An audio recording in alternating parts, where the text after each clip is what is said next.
Welcome back to another edition of the Disney Dish podcast with Jim Hill. It's me, Len Testa, and this is our show for the week of Schmurz June 1st, 2020. Happy birthday to my daughter, Hannah. On the show today, news, and in our main segment, Jim tells us about the history of the Millennium celebration and the Mickey arm wand at Epcot. Let's get started by bringing in the man who's just written a step-by-step guide to stair climbing. It's Mr. Jim Hill. Jim, how's it going? I'm doing reasonably well. But you say stairs, and that makes me think of Mitch Hedberg's great joke. You never see an out-of-order sign on an escalator because it just becomes stairs. Exactly. Stairs that don't move. I miss him. He was good. Exactly. Mm-hmm. Jim, let's do a shout-out to subscribers over at disneydish.bandcamp.com. Also, Jim, 6 weeks in a row with a record number of Bandcamp subscribers. Thank you all so much. And thanks to new subscribers T. Bryant, Tim and Jen, and Barrett N., and the longtime subscribers Sarah N., Tim TLD, and Ryan I Squared. Jim, these folks have just been hired by our favorite theme park to figure out how to spray guests with hand sanitizer, but in a way that fits each attraction's storyline. So Big Thunder Mountain's first load hill is now inside something called Cleanliness Caverns. Brer Frog's backstory at Splash Mountain is that he works at the Purell factory, and all 999 happy haunts are apparently germaphobes who want you to wash your hands before coming into the mansion. True story, Jim. Speaking of which, I've been hearing some stuff out of WDI. Like, I think people need to be potentially ready for this about how their favorite attractions are going to change. I mean, have you heard this thing about the stretching room basically being shut down? I assume something like that would have to be, is it going to be a walkthrough? Yeah, but again, they're going to have to pulse people through the ride and figuring out how to socially distance 6 feet at a time through the queue. The queue is the tricky part because it's a switchback. Yeah. A brave new world we're coming up to. There we are. And speaking of that, Jim, let's do the news. We heard on Wednesday, from the Orange County Economic Task Force from Walt Disney World that Walt Disney World will open on June 22nd, with the first things being the Disney Vacation Club Resorts and Fort Wilderness. That's 25 days from the day that we're recording, roughly 3 weeks from the time that you guys are listening to it. And then July 11th, the Magic Kingdom and Animal Kingdom open.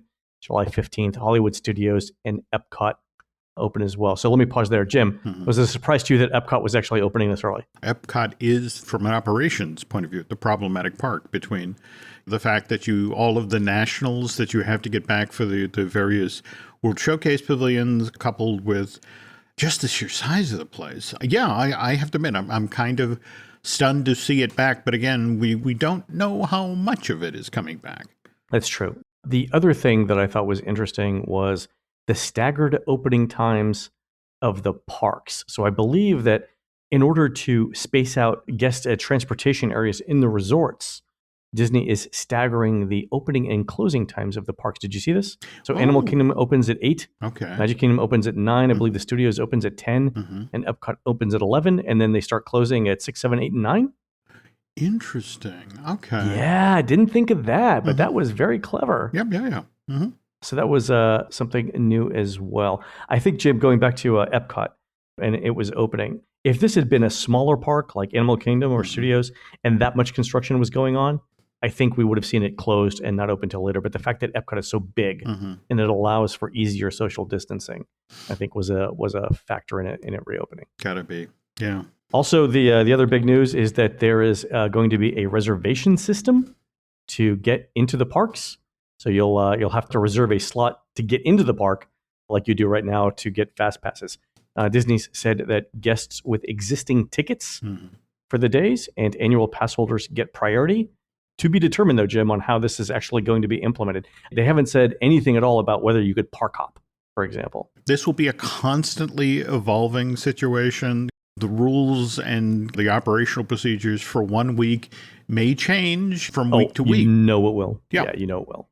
Yeah. But something like that, they just have to be ready for the fact that it's like, no, you are in the kingdom for the day. You don't have the option of heading over to the other park. And if that's the case, there's going to have to be some sort of make good for those guests with park hopper or, for example, water park fun and more options and annual pass holders who've got, things like that. So there's going to be some sort of thing, again, to be determined at a future date. I'm sure Disney will we'll do the right thing there. But yeah, I mean, there's just a lot of, besides the logistical stuff, there's the contractual stuff, right, that needs to be worked out. They got plenty of time to do it.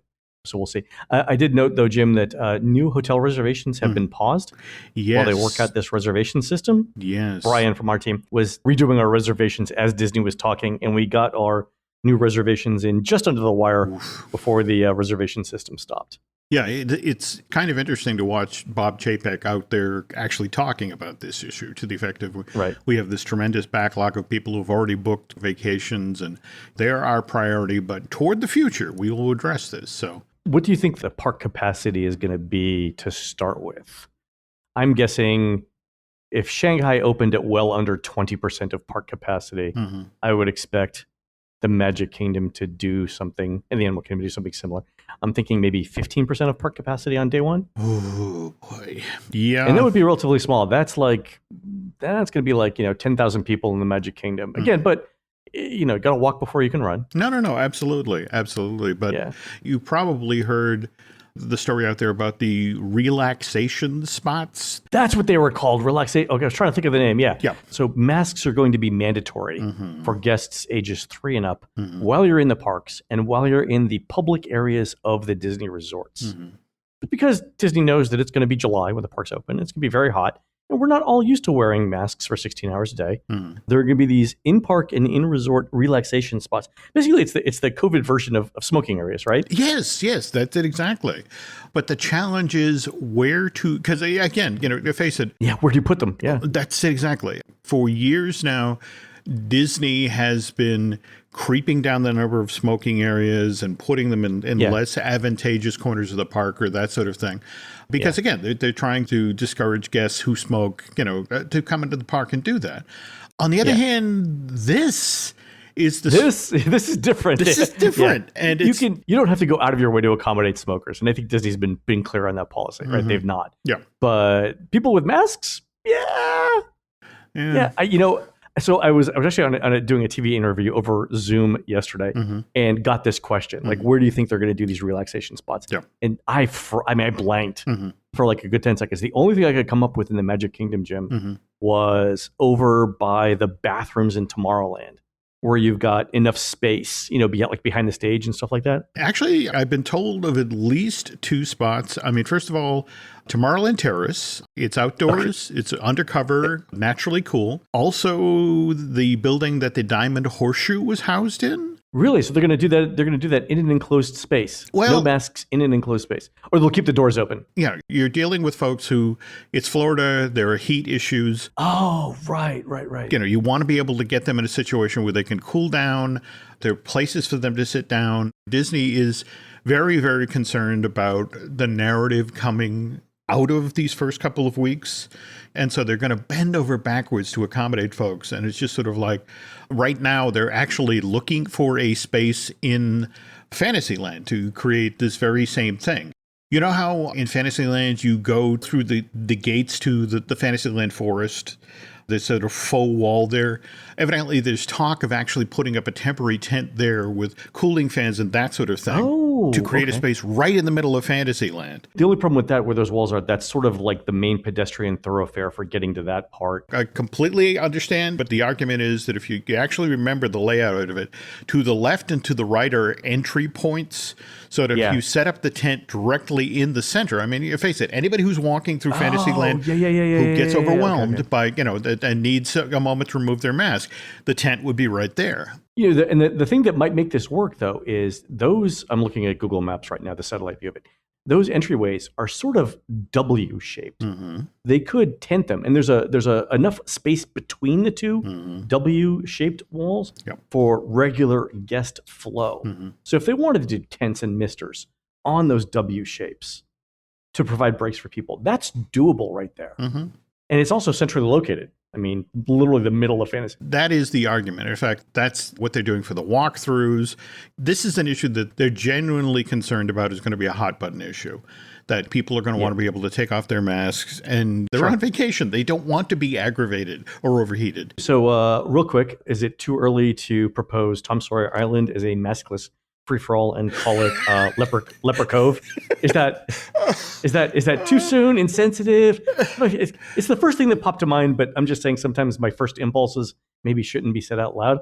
You think leper colony on Tom Sawyer Island? The sad thing is, if you listen carefully, Len, you could hear the frantic scribbling on the whiteboard. The Team Disney Orlando. It's like, why didn't we think of that? Leper Island. Oh my Hold God. on now. Let's hear him out. Exactly.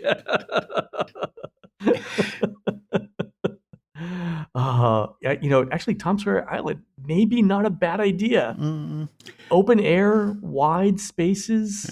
Downside is that you have to put the raft over. You stand in that corner, you stand in that corner, you stand in that corner, and everybody holds their breath. You get 6 people on a raft. Yeah. They could do though. They could do temporary bridge, pontoon bridge, not run the riverboat, and just do like a floating bridge across. Again, that check goes to Len Testa, folks. Len Testa, exactly. It's not a terrible idea. Mm-hmm. All right. The other thing Disney said, Jim, so masks are required, again, for guest ages 3 and up. Did you notice also they said that the policy will be enforced by roaming bands of cast members? I don't know if you saw the video just yesterday at Disney Springs. They opened the World of Disney, and at one point they had a 6-hour-long line of people trying to get back. And today, 6-hour line as well. This morning, as we. And the poor cast member that is trying. I mean, everybody's standing there with their mask on their phones, and there's this poor cast member trying to get people to maintain social distance. And they would do it for a while, and they'd collapse into groups. And people. Well, that's just nudging. I mean, people that happens, but Disney can remind people. I think the big difference. I think people will comply with the masks. Number one, because most people understand it's the right thing to do. But number two, you don't want to get kicked out of a theme park you just paid $150 to get in because you want to start saying that now that's your constitutional right not to wear a mask on private property. Not the debate that a lot of people are going to get into. So I think we're going to see very, very good compliance with that particular policy. I hope you're right. Also, they did say temperature screenings to enter the parks. They didn't say anything about temperature screenings to check into the hotels. I'm guessing that's implied. Wasn't it like 2 or 3 weeks ago we saw the information going out about the new check-in on your phone and go straight to your room? Yeah. Don't bother touching any of us or coming anywhere near any of us. Just go to your. You have to wonder, where would that temperature check be done? It's just sort of, the poor guy in the guard shack. It's like, hey, let me walk around the car. That's true. How would they do it? I don't know. Maybe that's true. Yeah, how would you do it? Maybe not. Maybe there won't be temperature screenings. But then I guess the question you would have is housekeeping going to come in scuba suits when they clean each room? I mean, they're going to snorkel in? Another thing to be figured out. I don't know if you've seen, there are a couple of resorts that have shown the robotic cleaning device that literally goes into the room with ultraviolet light. And, so strong, never mind killing germs. It's like, make sure you keep your pet out of the room. It's peeling the wallpaper. It needed to be replaced anyway. It's fine. A couple of other things in the parks, no meet and greets. We knew that. No play areas, no parades, no fireworks, or up close character encounters. Again, we assumed all of that. Isn't Shanghai though? Isn't Shanghai doing fireworks now? Or are they on the road to fireworks? I want to say in Disney Town, they might be doing something out on the lagoon. But remember, they actually limit the number of people who can be in Disney Town at any one time. Right. Yeah. So I'm assuming that that's what's going to happen. And I think for a lot of these things, Shanghai is the first draft of a lot of what policies that we're going to see in Walt Disney World. So if you want to look to the future, both metaphorically and literally, look to Shanghai, because I think we'll get a lot of that. I did hear one thing, though, that in regard to the fireworks show, one of the things they're weighing is how much the show actually costs. Remember those fabricated things in the plaza back when the idea was that you were going to use your Magic Band to book in advance a spot to actually view the fireworks, and how that never caught on with the public. Right. But you could have little dots that people stand on. That's it exactly. I'd heard the same thing, and we probably have 2 different sources for this. So that might be some. I don't think that's a day one thing, but is that a fall thing? No. Especially for like Epcot. Yep. I mean, there's tons of space in World Showcase. Yeah. People need to think 3-dimensionally when it comes to the Disney parks. Because think about it, Len. People have already purchased tickets to Mickey's Not So Scary. Yeah. Again, Disney is going to want to honor those. And, and a Mickey's Not So Scary has to include without candy. Yeah, that's going to be candy. Likewise, parade, and that fireworks show in front of the castle. And so the notion was the idea that, okay, as part of your Mickey's Not So Scary, you have an assigned spot to watch the fireworks from around the hub. That they would literally, you're in spot 222, and head over to the left corral or that sort of thing. That's true. So they could alter the parade route so that everyone gets to see the parade. They could make it go through Fantasyland and then, yeah, okay, all right, fair enough. The Not So Scary parade is the best parade in Walt Disney World. Yep. It'd be difficult to say goodbye to that. So they've got plenty of space there. They can do it. So if they limit the number of people in the parks, they limit the number of tickets, they give everyone an assigned spot. Yeah, that's not a bad idea. The other thing I was thinking of for fireworks, if they wanted to do them, Jim. So let's say the Magic Kingdom closes at 6 or 7. It's not going to get dark until 9 anyway. 10 o'clock. Yep. 9:30 because it's summer. Just do the parade, do the fireworks after the park closes. Right, so everyone that's staying at a Magic Kingdom resort gets to see the fireworks. One of the other things that they're going to try to float is, if you go back to your hotel room, we're going to be simulcasting this. Exactly. You do it, yeah. Plus, you'll be able to see the upper parts of the castle. You could get some of the projection if you're staying like at the Grand Floridian or at the Contemporary. I mean, if you're at the Poly, you won't be able to get to see the castle, but you will have a fantastic heads-on view of the fireworks. So that's worth something too. If you talk with anybody who's working in Orlando right now, it's like, hey, yeah, the thing down at the Poly. And they're like, you don't remember about the bungalows, do you? Oh, that's right. Yeah. Well, there's plenty of space though along the walkway. Again, you can socially distance on the walkway. Maybe everyone gets their own brick on the walkway. Wait, we've done this before. Wait. Okay, find your name. Find your name on the brick. Yeah. So a few other things. Expect lots of contactless payment options to be pushed. You should see lots of plexiglass and clear plastic tarp at points of purchase. I think we're all used to seeing that now. Disney did say, did you notice, Jim, when they were talking about the sanitation and the cleaning efforts, that they would provide extra effort for the monorails and the buses, which implies that the monorails and the buses would be running? Yeah. Good to know. And I'm assuming that the Skyliner will also be running, and that was just sort of left off of the PowerPoint. It didn't fit in the little space that they had for the PowerPoint. I don't want to necessarily encourage folks to wander over the property to check this out, but what's going to be happening over the next 2 and 3 weeks is bringing cast members back to train to do this cleaning while the system is on the move. The whole notion of this train has just taken a group of people over to the kingdom, then like 10 people jump on the monorail and clean it and then get off at the next station. I wonder if they'll be paid by the mile instead of the hour for that. Note to local union 438, renegotiate. Well, speaking of which, did you see that was one of the reasons Chapek cited? He flat out got a question. Well, why is it that Universal is opening in June and you're opening in July? And it's like, well, first of all, Walt Disney World is so much bigger. Vastly more complicated, right? We have a transportation system that's the third largest in the state. Yeah. Behind Miami and Jacksonville. But right behind that and we have a different labor situation. They've got 75,000 people versus 25,000 people too, plus contracts. Yeah, I mean, Universal is like and nothing against Universal, right? I mean, fantastic resort. Yep. They're a town. Disney World's a city. And that's a perfect analogy right there. So, yeah. A couple of other things, Jim. Looks like fast passes are being canceled right now. Obviously, if you're limiting park capacity, you have to figure out how to do that. One of the big questions that we have is how much each ride's capacity is going to be reduced. So if Disney World, for example, is, let's say the Magic Kingdom is letting in, and I'm making up a number here, 20% of its park capacity on day one. How much is ride capacity reduced due to social distancing? Because if ride capacity is reduced to 20%, and there are 20% of the people in the parks, you would expect that the wait times would be about the same as on a typical day, give or take.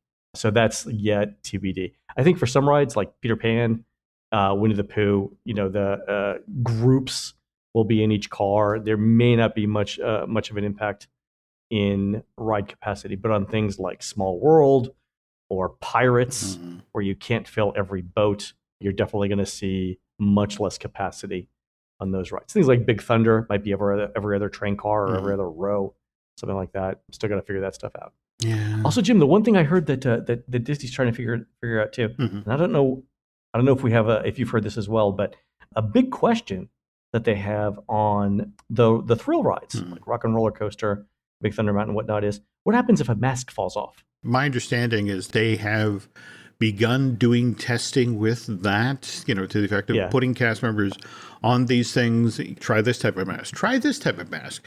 So the idea is that you could, in fact, identify somebody is getting on the attraction, to the effect of, ooh, you're wearing a bandana, instead of a real mask. You're going to have an issue. But there's just this enormous education curve. It's a vacation with small children. There's going to be wild cards. You have to prepare for contingencies. So I think out ahead of all of this, anybody who's decided they want to be among the first to get back to the park, in addition to packing sunscreen, bring along extra patience and understanding, because this is going to be just as tough on the cast members as it is on the people in the parks. We're all learning as we go here. Yeah, we're all going to figure it out. Now, the thing is, too, I think so many people are going to be so excited just to get back into the parks. Oh, no, totally. That we're all going to want to get along, So I'm super looking forward to it, too. Jim, the thing that has gone unsaid to this point, let me point this out explicitly. The resort's open June 22nd, which is 20 days before the Magic Kingdom opens. Do you think, because I'm betting against, let me just put it this way. I don't think that July 11th is going to be the day when Disney flips the switch and tries out all of these procedures for the first time. And what I mean by that is there's going to be some sort of soft opening of the Magic Kingdom and Animal Kingdom before July 11th. I think you might see DVC or AP previews for these parks sometime between June 22nd and July 11th. I'm just saying I got some hotel reservations during that period, some DVC reservations. We'll see what happens. But for that to happen, you need to be in the lucky resort on the lucky day. Exactly. In the lucky group that gets selected. So it's like if you're among that first group of people who are getting a campsite at Fort Wilderness, who you maybe have to be ready to just be camping. No. I mean, go in with the expectation that you're just going to camp for 20 days or 21 days, whatever it is. Yeah. And if the parks do soft open, then that's a bonus. By the way, Jim, who knew, which of our DVC owners knew when they were signing up for DVC that they were also signing up for some sort of like guinea pig program for testing the park? Hey, congratulations, you joined Disney Vacation Club. Here's a benefit. We're going to try out some new procedures here. Come on over. It's like signing up for a new drug program. They are among the most loyal fans, so you're loyal. Prove it. That's right. Take one for the team. You say you love the parks, but Wow. You said that. I didn't. All right, Jim, we're going to take a quick commercial break. When we come back, you are going to tell us about the history of the Millennium Celebration and the Mickey Arm Wand at Epcot. We'll be right back. Every leap in American history has needed breakthrough energy. Ignition, liftoff. Now, AI is here, and Chevron is working to power it. We're aiming to develop multi-gigawatt power plants near data centers, designed with future pathways to lower carbon intensity. AI gets the power it needs, communities get the jobs, and the grid stays strong. Powering AI today builds America's next superpower. This podcast is brought to you by Carvana. Carvana lets you buy your next car on your terms. Explore a massive inventory online, filter for what matters, and find your perfect match. Then choose delivery to your home or pick it up at one of Carvana's iconic car vending machines. Every car also comes with a 7-day money-back guarantee, so you can make sure it's the right fit. Buy your car on Carvana. Delivery or pickup fees may apply. Limitations and exclusions may apply. See our 7-day return policy at Carvana.com. Carvana.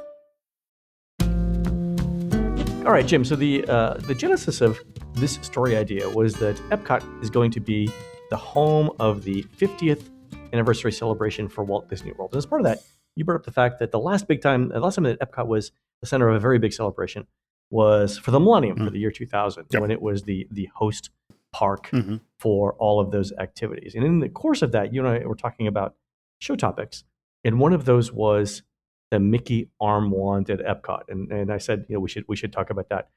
Jim, I didn't tell you at the time, but of all of the things, people have strong feelings about a lot of design decisions in Walt Disney World. Do you remember the when they redecorated the castle? Yes, for the 25th? yes. And people lost their ever-loving minds over that. And I never really understood that rage over that design. But as I was thinking about the Mickey arm wand, that's exactly how I feel about the Mickey arm wand on Spaceship Earth. It was an abomination to me. I hated that thing for years and years. It completely destroyed what Epcot was supposed to be for me. It was just a symbol that whoever designed it didn't really understand what the park was about. To this day, I look at it and it raises my ire. It gets my hackles up, as the kids say. But anyway, apparently there's some history around it. Yeah, we're going to talk about it now. No, in fact, I'm going to sedate myself, and you're going to talk. No. I mean, you actually you hit a lot of the key issues already. I mean, you brought up the castle cake. We've talked about the number of bridezillas who canceled their weddings at the Disney Wedding Pavilion because they did not want that in the back of their photographs. But from a merch point of view, anything that had the castle cake on it, whether it was a sweatshirt, a T-shirt, a coffee mug, a pin, sold ridiculously well. I'm sure that throwing Christians to the lions was popular with a large segment of the Roman population, Jim. I'm not saying that it's right. Note to self, T-shirt with Romans. It's fun. So a little aside here before you begin. Laura and I finally finished the Imagineering story on Disney Plus, and marvelous stuff. Great interviews. Joe Rohde stuff was great. Kevin Rafferty stuff was great.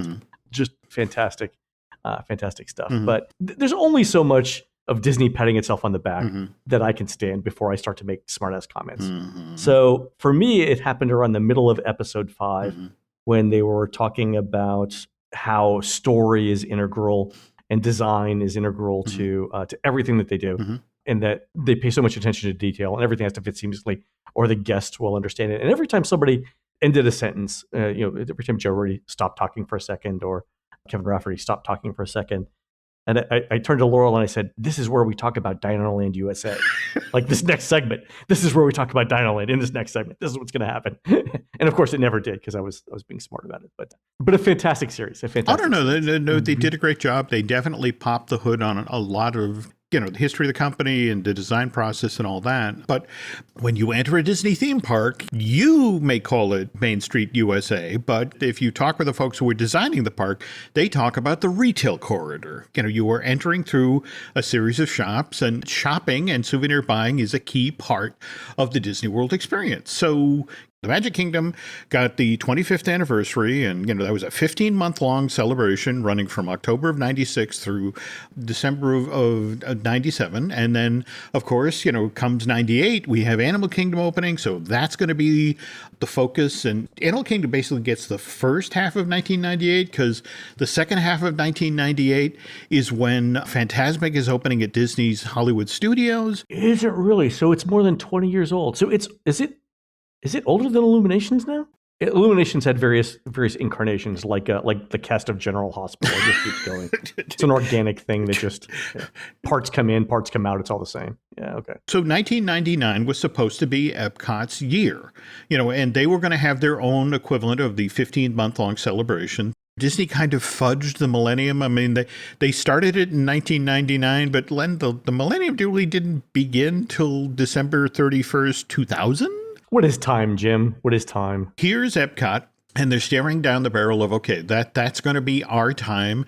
And they're looking at the money that was made off of Castle Cake merch. But the only thing that sold more than the Castle Cake merch was the Sorcerer Mickey merch associated for the 25th anniversary. That just blew out the doors. In fact, if you went for the opening in October of 96, consider yourself lucky, because by January, they had basically gone clean on a lot of the merch, and they had to frantically reorder. It didn't, in fact, arrive at the resort till the late spring. So it was like, I'm here to celebrate. Where's my T-shirt? And it's like, it's on the boat from Taiwan. Just hang in there. So here's Epcot looking at the two sets of figures, and it's like, okay, so we want the Castle Cake-like icon, but look at how much the Sorcerer Mickey stuff sold for. And it's like, can we do an icon that involves Sorcerer Mickey? And that's where the Millennium Icon Tower comes in, Len. Millennium Icon Tower. That's what it was called in-house. They're talking about building a structure right next to Spaceship Earth. It's literally, you're going to be able to see it from, as you pull into the parking lot. This is an Epcot management team that's sort of looking over the figures. They had spent all of that money in 1994 to reinvent the center of Future World. They changed out Communicore for interventions, and that really hadn't moved the needle. Attendance figures stayed solid, but they didn't see the surge they were looking for. And if they're going over the guest complaints, there's still this issue about, I view Epcot as cold. There's not enough characters. And it's like, okay, you want characters? How about a 257-foot tall Mickey arm? That enough character for you? This thing, it's 25 tons of steel, Len. Wait, so hold on. So is this the Mickey arm you're talking about, or the Millennium Tower? Or are they the same thing? They are see, that's the thing. That the world calls it the Mickey arm. In-house, it's the Millennium Icon Tower. Because again, the idea is it's the icon for this event. Here's the thing. When you said Millennium Icon Tower, the first thing I thought of was the Tower of the Four Winds outside Small World in the 1964 World's Fair. I could have totally got behind that. Yeah. That would fit in thematically into Future World, right? To change the color scheme a little bit. If they wanted to get that, all they had to do is to send a team of divers out into Flushing Bay. You don't think, Jim, that I've considered contacting James Cameron to say, are you using that submarine still? The one that you used to find the Titanic? Because I got a thing I got over here in Queens. I still want somebody, again, just the whole notion of it's out there. Somebody's got to try to chase that thing. Oh, but again, it's 64. What? It's 65. It's how many years under the water now? 55 years? Yeah. If the Titanic's falling apart, what are the chances the Tower of the Four Winds is going to make it? Anyway, all right. So we're calling it the Millennium Icon Tower, the Mickey arm. Fair enough. But again, it's one of these things where they're positioning and what they're positioning next to opens this whole can of worms. I mean, yes, in order to make sure that it's doable, for example, the starburst at the top of the wand, that unto itself is 12,000 pounds all by itself. And that's made out of fiberglass and aluminum, but this is Florida. We're building this. You have to be ready for the Category 4 hurricane to come in. Because they are 3 weeks out from the opening of the Millennium celebration, and what comes roaring through the Gulf but Hurricane Floyd. But for Hurricane Floyd was the very first time Disney World was closed for more than a day. The early, paths for that storm suggested that it was going to roll right through Central Florida. And it's like, okay, this is not a drill. And the poor guys who are finishing the Millennium Tower are like, can we move that crane? How fast can we move that crane? How fast do cranes move? We need to know this pretty quickly. All right, so let me ask you this question, Jim. The Leave a Legacy tiles... They were there for the Millennium Celebration, right? Because they were. And in fact, we have to tell the story. Of the things that I've said I've hated in this story so far, along with the Mickey arm, I hated the Leave a Legacy slabs. It looked like you were walking into a mausoleum, into a graveyard. I hated them from day one. And the thing that kills me about it, it's John Hinch. No, that's it. That designed them. And I love John Hinch. In fact, that's the issue, Len. To give you some idea of the level of dysfunction in Imagineering during this period, which would hit its peak, by the way, with the redo of Journey into Imagination. With less said, the better. But you've got one set of designers working on this giant whimsical Mickey's arm, that's going to loom over Spaceship Earth. But at the same time, you've got John Hinch and his team who want to do something literally monumental. And so the notion is that let's do a modern Stonehenge. Let's frame Spaceship Earth with this series of slabs that frame it. I think for me, from a design perspective, now that you mentioned Stonehenge, had they gone vertical with those things, it would have been different for me, because the way that they positioned them horizontally broke up that wide space. Oh, it did. And made a lot of it unwalkable. But see, this is the thing.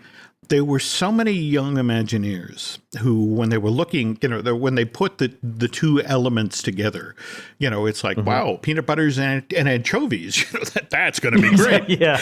Look at this. This is not fantastic. Yeah, I know. But they're young, right? What are the point? It's John Hinch. John Hinch. He is literally a Disney legend. He got made one of those in 1990. This is a guy who Walt himself turned to in 54 when it's like, I have no idea what to do with Tomorrowland. John John, can you help me?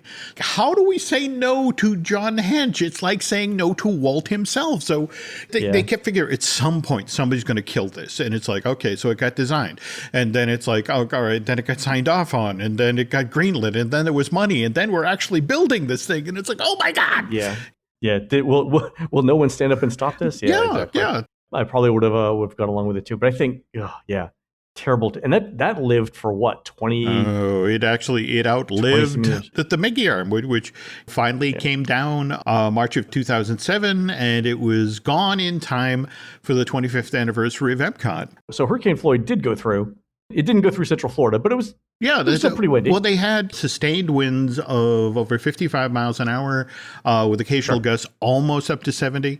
It still held in place. And a large reason that it held in place was the work of Robert Higer. Higer, yeah. He worked for exhibit engineers of Holliston, Massachusetts. Now, Robert, he knew a little bit about the stresses and strains that this particular corner of Epcot was under, because back in 1979, Robert's dad, Dr. Frank Higer, worked for Simpson, Gumtrez, and Higer of Arlington, Massachusetts, and that was the firm that Disney hired to try to figure out how to build Spaceship Earth. Oh my God, what a coincidence. So the dad is an architect who works on Spaceship Earth, and then the son is like, I got to attach this arm to it. Imagine what those dinners are like. Oh, yeah. Thanksgiving must have been a joy, but they didn't know they were hiring the son of the guy who designed Spaceship Earth. And as the story goes, that, the dad finds out about the assignment and literally goes into the garage and pulls out all of the schematics and all of the blueprints of Spaceship Earth and hands them to his son. You're probably going to need these. Here's where we hid the bodies. Don't dig there. You've made your feelings quite clear about the arm. Let me just stick in the knife and twist it a little bit before we close here, Len, because the Millennium Icon Tower did exactly what the folks at Epcot had hoped it would do. It emerged. Cast a blight over the land? Well, that and sold a mountain of merch, a literal mountain of merch. So much so that the folks at Disney MGM, they're already on tap to be the host park for the 100 Years of Magic, the 100th anniversary of the birth of Walt Disney. Single greatest promotion Disney ever did. Really? Okay, go ahead. Okay. Oh my God. All right. Yeah. They're looking at what this event made, and they were ruthless, Len. I mean, the catchphrase for the Millennium Celebration was "Celebrate the future hand in hand." But do you remember the logo? Celebrate the future. It was two Mickey Mouse gloves. There we go. All right. So again, you're shoehorning Mickey into anywhere he will go, and the merch just flies out the door. And so they're like, we need this as well. So this explains the 122-foot tall sorcerer hat that ends up. Oh, is that what that's how we got that? That's how you got that from the arm. God, it's like crickets turning into a plague of crickets turning into a plague of locusts. Again, it was the Millennium Icon Tower. Whereas when we got to the studio, it got positively naked, Len. I mean, think about it. You walk up the street to the Sorcerer's Hat, and it's like, okay, so what wonderful exhibit or what wonderful attraction is going to be inside of this? Yeah. It's like, now. What callback to Disney history is housed in this remarkable structure? It's a gift shop. Want to buy some pins? Yeah. No, that's it exactly. So the Millennium Icon Tower got pulled down after 7 years. The Sorcerer's Hat was in place from September 2001 all the way through to 2015, I want to say. At least 2013. Yeah, it was 2015. Yeah, that one, we had that wonderful, designed Hollywood Boulevard that, was supposed to aim you right toward this park's castle, the Chinese Theater. That's 13 years? You're right. It was 2015. Yeah, you're right. Wow. So when they pulled down this 500,000-pound structure, at least a couple of pieces made it out of the landfill. Really? In fact, I was just looking. There was an auction a couple of months back where, in fact, this is the description from the auction catalog. This is a section of 3 gold and silver metallic reflectors used in the giant wand that adorned Spaceship Earth from 2000 to 2007. The wand was installed as part of the Millennium celebration and dismantled prior to Epcot's 25th anniversary. The wand was destroyed and buried in the landfill. These are among the only pieces to survive. Wow. It's funny that you mentioned auctions, because whenever I go onto eBay and look for Epcot memorabilia, especially pre-2000, I have to add the filter in to say, -sign Mickey arm, so that it doesn't even show me those things. I hate it that much. Okay, well, I don't even want to see the pictures of it on the all right on eBay. Then we'll shut this down. We've tortured Len enough for today, folks. All right? It's a sensitive time for all of us, Jim. There we go. So, all right, folks, that's going to wrap it up for the Disney Dish show today. Please head on over to disneydish.bandcamp.com, where you'll find exclusive shows never before heard on iTunes. We've got one coming up on the history of the Finding Nemo subs at Disneyland. It should be a real treat. On next week's regular show, Universal and Disney have new surveys out, and hopefully we'll know even more about the theme park reopening plans. You can find more of Jim at jimhillmedia.com and more of me at touringplans.com. We're produced fabulously by Aaron Adams, who will dress as a giant strawberry and bungee jump off the Midland Trail Bridge into a floating fountain of chocolate on the Greenbrier River as part of the Lewisburg Chocolate Festival, April 10th, 2021, in beautiful downtown Lewisburg, West Virginia. While Aaron's doing that, please go on to iTunes and rate our show and tell us what you'd like to hear next. For Jim, this is Len. We'll see you on the next show.